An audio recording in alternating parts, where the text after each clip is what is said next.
नमो आदेश. आज आपल्या महाराष्ट्रातले जे पण साधक आहेत किंवा साध्वी आहेत, जे पण भक्तगण आहेत, तुम्हाला मला काही महत्वाचं काही गोष्टी सांगायचं आहे. ठीक आहे. ज्यावेळेस आपण भक्ती करतो, एखादी साधना करतो किंवा काय करतो, तर मी आज ह्या टॉपिकवरती बोलणार आहे. तर हे टॉपिक कशासाठी, कोणासाठी ते पण मी तुम्हाला सांगतो.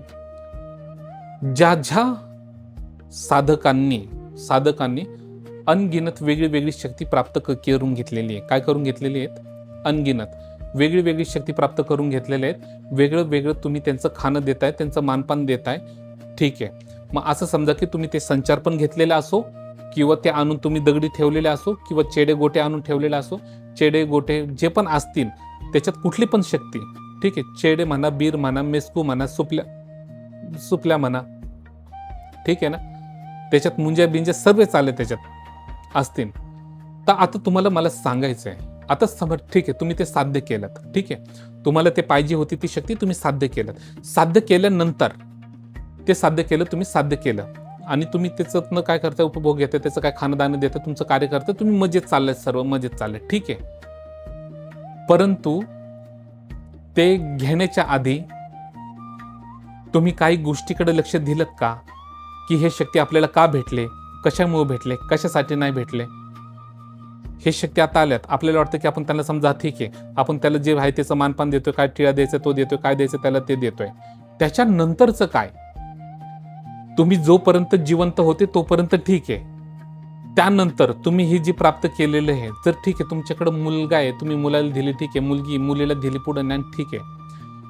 आणि जर त्यांना ते घ्यायचंच नसन आणि त्यांना काय करायचंच नसन, तुम्ही हे प्राप्त करून ठेवलेले आहेत, तुम्ही हे सिद्धी करून ठेवलेले आहेत, ठीक आहे. मग येणाऱ्या भविष्यात तुमच्या लेकरा बाळांचं काय, त्यानंतर त्यांचं कार्य कोण करणार, त्यानंतर त्यांना सांगणार कोण, त्याचं ज्ञान देणार कोण.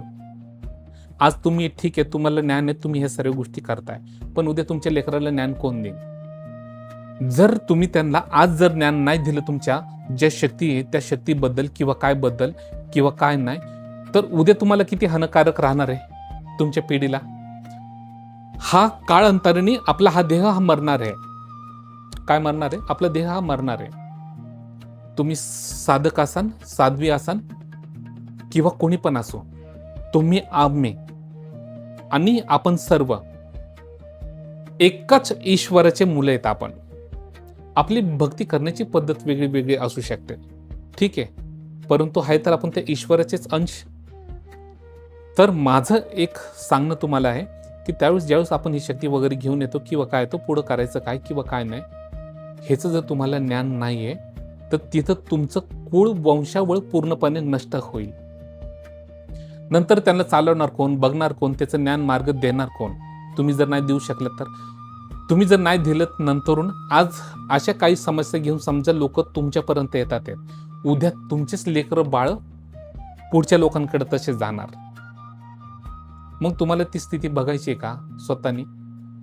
त्यामुळं गुरुकडनं कुठलंही शक्ती घेताना त्याचं ज्ञान व्यवस्थित घ्या.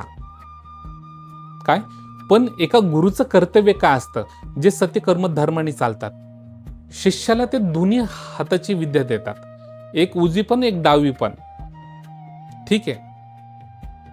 पण ते गुरु काय करतात माहिती आहे का, कधी पण सत्यकर्म धर्माने चालतात ते गुरु असं बघत असतात की ह्या शिष्याला समजा आपल्याला ज्ञान द्यायचंय, ह्या शिष्याला आपल्याला विद्या द्यायचंय, तर पुढं चालून त्याचं कुळ वंशावळ खंडन नाही झालं पाहिजे, ह्याची काळजी सुद्धा गुरु घेतो. काय घेतो? मग मला तुम्हाला हे विचारायचंय, जर तुम्ही ह्या शक्ती तुम्ही प्राप्त केलेल्या आहेत किंवा कुठली सिद्धी प्राप्त केलेत किंवा काय आहे, तुम्ही त्याचं खाणं दान देताय, दर आमुष्याला देताय म्हणा, तुम्ही कुठल्याला देताय, आखाड महिन्यात देतात ते, किंवा तुम्ही चैत्र महिन्यामध्ये देतात ते, किंवा तुम्ही करीच्या दिवशी देतात ते काय, किंवा तुम्ही आमुष्याच्या दिवशी देतात ते काय, का तुम्ही पाडव्याच्या टायमाला देतात ते, हे जे तुम्ही ज्यांना देताय किंवा काय नाही, पुढे तुमची पिढी चालवणार का, हे तुमच्यासाठी महत्वाचं आहे. मग तर आपली लेकरं पुढं भटकताना तुम्हाला बघायचंय का, नाही. मग आता ही शक्ती दिली तर मग ह्याचं काय कसं विल्हेवाट तुम्ही लावणार? मग ज्या गुरुजनांकडनं तुम्ही घेतलेली ही शक्ती आहे त्याच गुरुजनांकडे जा, त्यांच्याकडनं व्यवस्थित हे ज्ञान घ्या की मी मेल्यानंतरून ह्याचं काय, कसं आणि ह्या शक्तीचं कसं काय करायचं काय. म्हणून मला काय तुम्हाला सांगायचंय माहिती आहे का, कुठल्याही सिद्धी, कुठल्याही शक्ती तुम्ही कशासाठी प्राप्त करता? तुम्ही ह्याच्यासाठी प्राप्त करता की माझं कुठलं पण आहे ते कार्य झालं पाहिजे व जे पण काम असेल ते काम झालं पाहिजे, किंवा तुम्हाला जरी कोणी तुम्हाला पेशंट वगैरे निवडायचं असेल किंवा काय असेल किंवा काय नाही, तुम्हाला हे कार्य करायचं आहे, बरोबर ना?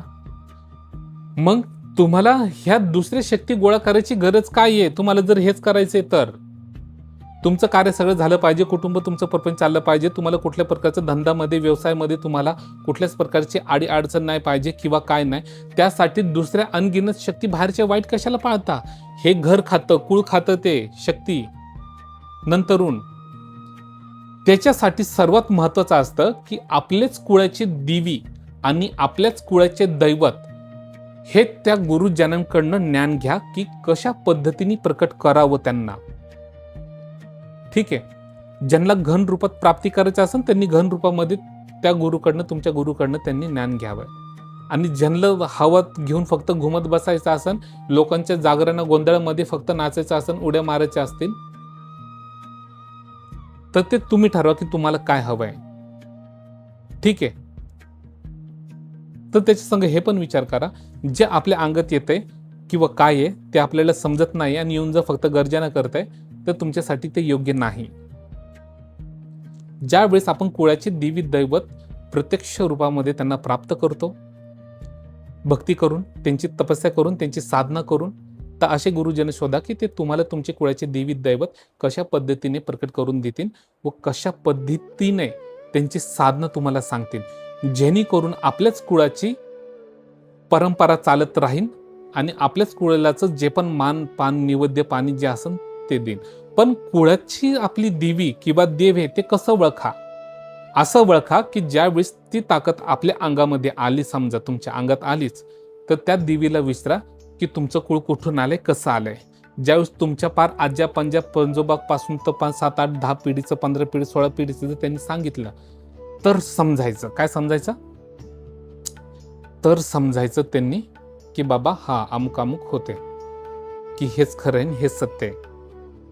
आणि जे ते आलेली शक्ती तुमचंच काही गोष्टी जे तुम्हाला माहिती आहेत त्या गोष्टी सर्व सांगते, तुम्हाला ज्ञान देतात ते आणि तुमच्याच चुका तुम्हाला दुरुस्ती करायला लावतात ते. तर त्यावेळेस आपण ते परिवर्तन करून घ्यायचं असतं आणि मग समजायचं असतं की होच हीच आपली कुळाची देवी, हीच आपली खरी शक्ती. नाही तर उगच ह्या शरीरामध्ये कुठल्याही वाईट शक्तीला थारा देऊ नका. त्याचं वाईट स्वरूप, परिश्रम बेकार भोगावे लागतात. त्याच्यामुळे तुम्ही ठरवा